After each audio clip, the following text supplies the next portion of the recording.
Le conseil du fakir. 26 pailles, la main sur leur pommeau fourbi, et le crâne rasé sain du Peliacat, garde le vieux Nabab et le Begum d'Arcat. Autour danse un essaim léger de l'Al-Bibi. Le Mongol, roi des graves en ses riches habits, égrène un chapelet fait d'ambre et de mascate. La jeune femme est belle, et sa peau délicate, lui sous la mousseline où brûlent les rubis. Devant eux, un fakir demi-nu, maigre et sale, mange en un plat de bois du riz de Mangalore, assis sur les jarrets au milieu de la salle. La fange de ses pieds souille la soie et l'or, et, tandis que l'on danse, il gratte avec ses ongles sa peau rude, en grondant comme un tigre des jungles.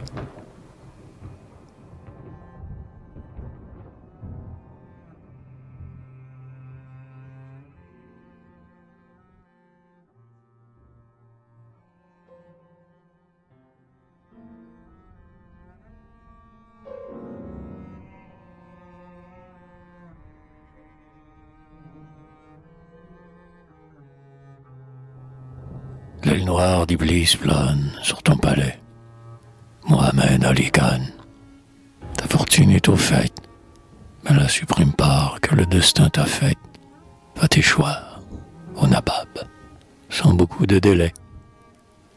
Tes crimes les plus lourds, tes vices les plus laids, à tout leur sinistre, ils vont clore la fête. Allah, rien n'est profond, par l'âne du prophète, comme l'aveuglement sans borne où tu te plais. Nabab, ta barbe est grise et ta prudence est jeune. Et moi, j'ai reconnu la haine et son dessein, par l'œil de la prière et l'oreille du jeûne. Pourquoi réchauffes-tu le reptile en ton sein, ô Mohamed? Voici qu'il siffle et qu'il t'enlace, et qu'il cherche à te mordre à la meilleure place.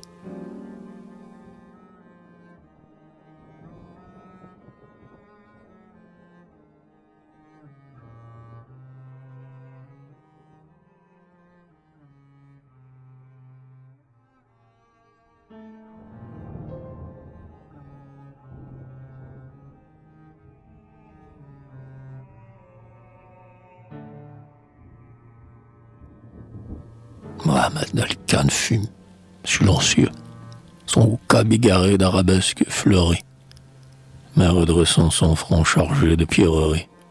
Le Begum qui tressaille ouvre tout grand ses yeux. Le fakir dit « Voilà !» Le cœur capricieux, quand le plan sang et pur des flatteries, s'endort au bercement des molles rêveries et s'éveille, enflammé d'un songe ambitieux. Il n'est pas bon d'errer des regards et de l'âme, hors le cercle rigide où vit l'honnêteté, commence à gagner sombre une éclatante lame. Malheur à qui ne sait que l'amour, la beauté, la jeunesse qui rit avec ses bouches roses, fleurissent pour l'enfer quand le sang les arrose.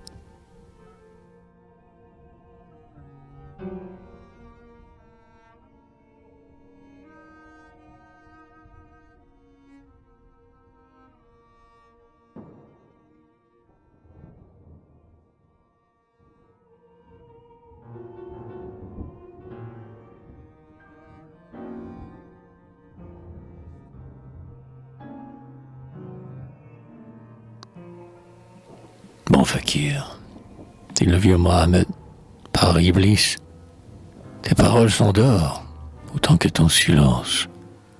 Ils tiennent de niveau les plats de la balance, puis le livre sans doute est fort noir où tu lis. Alors le Begum, riant comme les Bengalis, penchant vers le pouce en col plein d'indolence, dit « Le saint homme rêve ». Et puis elle lui lance une bourse du boule de ses beaux doigts polis. Le filet, enrichi d'une opale de Perse, sur le pavé de marbre incrusté de métal, s'en y jette un flot d'or qui roule et se disperse. Voici le prix du sang meurtrier fatal, dit le fakir. Maudit soit-il. Nabab, le glaive, est hors la gaine. Agis avant qu'il ne se lève.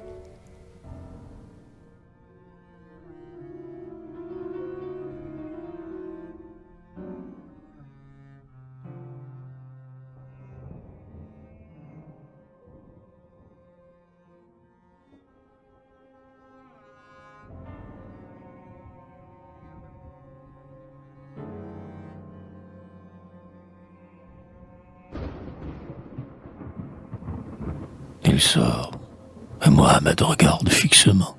Cette femme offrant sans de grâce et de noblesse, si calme à son côté, si belle en sa faiblesse, et dont l'œil jeune et pur brille si doucement. Il sourit sous le joug de cet être charmant, puis tigre résigné qu'un enfant mène en laisse, et repose bien loin le soupçon qui le blesse. Quelle bouche dirait, si cette bouche ment? Ah, s'il pouvait, au fond de ce cœur qu'il ignore, lire ce qu'il désire et redoute à la fois, ou le faire vibrer comme un métal sonore. Mais il aime, et voici, tel qu'au jour d'autrefois, qu'il sent courir en lui, chauffant sa rude écorce, le sang de sa jeunesse et le sang de sa force.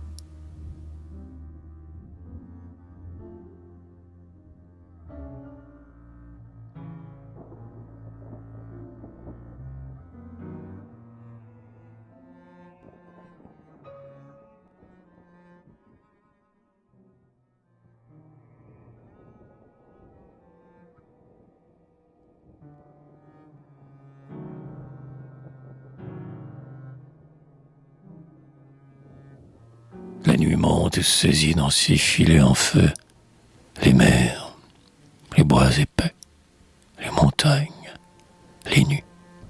Des milliers de rumeurs du désert seul connu s'envolent puissamment de la terre au ciel bleu. L'homme dort, le sommeil est doux et coûte peu. Les belles visions y sont les bienvenues, dit le sage. On y voit danser, vierges et nues, les hurées aux yeux noirs qui devancent tout vœu. Donc, Mohammed repose au fond du palais sombre. La blafarde clarté d'une lampe d'argent détache vaguement son front blême de l'ombre. Le sang ne coule plus de sa gorge, et, nageant, au milieu d'une pourpre horrible et déjà froide, le corps du vieux nabab gît immobile et roide.